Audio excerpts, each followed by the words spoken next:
And we're back to learn Photoshop in year day 326. We'll go back to Edit Preferences, and this time we talk about the transparency and gamut.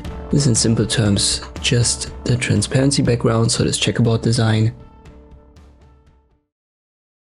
And you can adjust the grid size, the grid color, and even use the color swatches to create your own specific color combinations. The gamut though, this is for a specific warning, and this always shows up when there are colors that cannot be printed accurately in your current color model. So that's usually a CMYK and not an RGB color mode thing.